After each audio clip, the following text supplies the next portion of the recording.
Ithaca here, along with Tinkler, and it's about Halloween time, so working on a few more things for the yard. I don't know if it's hard to see or not, but Tinkler's working on a tombstone, and this is a Judith Myers tombstone. He's my wife working on, what's his name?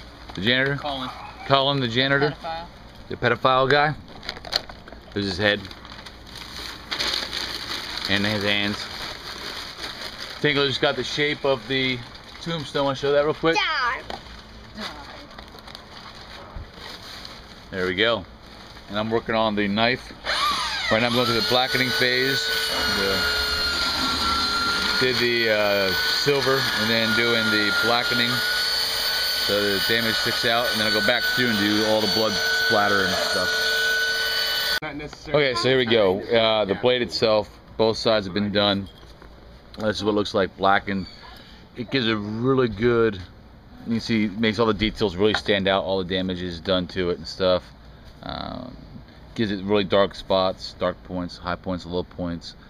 Now I'm going to go through with a couple forms of red. The final touch is going to be this red here, which is Folk Art Shiny Acrylic Paint, brilliant. It doesn't dry shiny though. It comes out really dull and looks like super bloody. It's called, well, where's the color? It's called Brilliant? Yeah. Penture acrylic paint, brilliant? Yeah. They don't actually have a color. The color is brilliant. Oh no, the color is on the engine side. red. Engine red. So that'd be the topper. I like utilizing it. Engine red, Rouge Foncé, Rouge Moteur. Water soluble. So, well, here we go. Right now I'm going back through, doing some minor detailing, doing a little bit of rust slash blood effects, old rusted coppered blood effect, and then I'm going to go back through with a bloodier red, I guess you could call it, right? I don't know exactly what you call it. And do the, keep the high points. There's really no explanation of where I'm, what spots I'm doing or why I'm doing them really, other than the fact that it's the chunkier parts. Which, by the way, I don't know if my previous video explained how Brittany did those. She took foam. Great stuff. Great stuff. Put a plastic bag on her hand. Sprayed some great stuff on the plastic bag. And then just wiped it on the wood. And then, once that was done, went back through with the spray paint and sealed it all off. Actually, I spray painted it while it was still wet, huh? Yeah. And then that creates the skin, the flesh matter, the blood matter, the whatever you want to really call it, I guess. Chunks of flesh.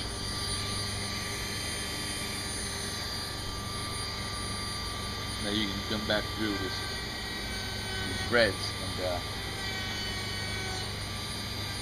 give a good blood effect too. Alright, we'll see you in a minute. Alright, so here we go. I don't know if you can tell too much, but the bloodening effect on this knife is actually done. You can see the low points are darker, high points are a little brighter, which gives it more of a white slash fresh, so there's old and fresh blood on this knife. Now, for a size comparison, take this. For a size comparison, how beast this thing really is. And overall, it takes about, it's pretty light. It's not too heavy. I mean, it's wieldable. You know what I'm saying? I wouldn't go too fast. Okay, stop moving real quick. But it's definitely wieldable.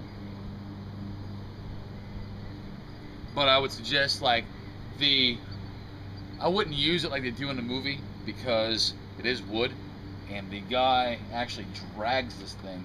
He like holds it like this, and he just drags it as he's walking until he's ready to use it, and he tends to stab with it through the door. and we're gonna use it, like I said, the night of the events, and kind of have the guard. It's gonna be Warhammer armor, but we have the Warhammer gun, all compliments of Das Brutas. But we decided that it would be scarier to have a bloody knife than a gun. Something about a knife is more personal, I guess, something like that, right? So, this was like a 6 foot by, how big do you think, how wide do you think it was? I'm too lazy to tape measure out. 6 foot by like 18 inches. And then I just took a marker, drew the pattern that I wanted, all the way down the blade, arced it. I used the circular saw to cut it out, and then I used the sanding belt to get this angle here, and to help clean up all the edges and round up all the edges here. Then I ran it down the entire edge to get the proper shape. And then I ran on a 45-degree angle on both sides of the wood to give it the blade. Then I went back through with the Dremel and took chunks out, good nicks out, made all the cut marks, the grooves in the blade. And then from there wife went through with the great stuff. And then I spray painted it silver or black to seal it. Then I started doing the silver, and then blackened it with black acrylic. Then used the red acrylics to give it the blood look. Overall difficulty, out of 10, probably about a 5, maybe a 4 even. Safety wise, definitely like a 7. Actually, it's safety gear, working power tools. And time wise, probably 6 hours of work time. You know, not including the time you let your paint dry and things like that, but about 6 hours work time, so it's not too bad. And it gets the point across. I would like to take this round detail, put a round detail right here. And some of the images, there's a round detail that goes right here. Not to make that with the foam, you just glue that on. But there are a lot of versions of this knife. This is just one version of this knife. But anyway, so this takes care of the Silent Hill Pyramid Head knife. That's a knife. And then we're on to the other projects, so see you soon. And I'm back again. Okay, this was Jones and the wife's project. If you do watch Silent Hill or play the game, this is Cullen, the janitor. It's a project they put together. It's not done yet because the wife and, well, they're gonna do the weathering, make the feet all weathered, and he's actually like a grayish tone, right? Like a rotted grayish tone because of the, yeah. Yeah, because he's got what? He's got venereal disease all over his body. Yeah, so the point of this character was to, let's see, let me explain this to y'all. The nails are a bonus. It's added by us just to help keep him in place, and it looks badass. But the way his punishment, he had molested a little girl in Silent Hill. So his punishment is his feet are barbed wire to his face and his eyes. So that way when he crawls around, he crawls on his genitalia. So it constantly puts him in pain. The barbed wire is over his eyes, so he will never see children in lust again. And his skin is greenish, rotted, blackish, flesh tone-ish color, which is supposed to be like a venereal disease. It's all over his body. Yeah, so he's pretty tormented. But his name is Colin the janitor. And he'll be done tonight, I guess, or tomorrow once he finishes doing all the weathering on his outfit and making his body parts all match together. Well, I'm going to leave the 1 foot. Leave the 1 foot dirty? No, shiny. The shiny, clean foot, yeah. Leave that like as is? Because he's almost like this color, right? Almost. Yeah. He about matches the head to the hands. Head and hands actually do match up close enough to the feet, yeah.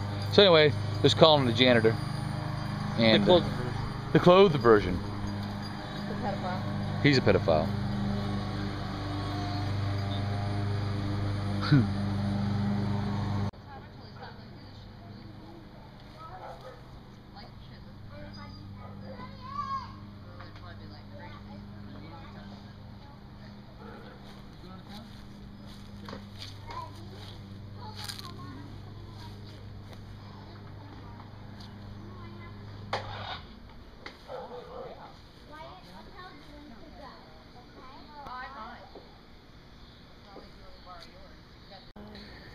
Alright, here with the Rink-a-Tink Tinkler, and let's see, it's dark, so there's light going here, but this is the angle. Yeah, our beloved daughter, and then the details on the sides, one there, and then of course Judith Myers, and then the born date and died date.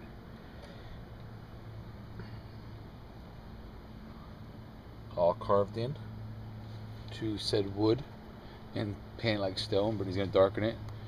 Do an overall shot above. There you go. So Brittany's going to darken it once it dries. She'll do the back first, then darken the whole thing with a black wash to make the letters stand out, and then the Judith Myers tombstone is done.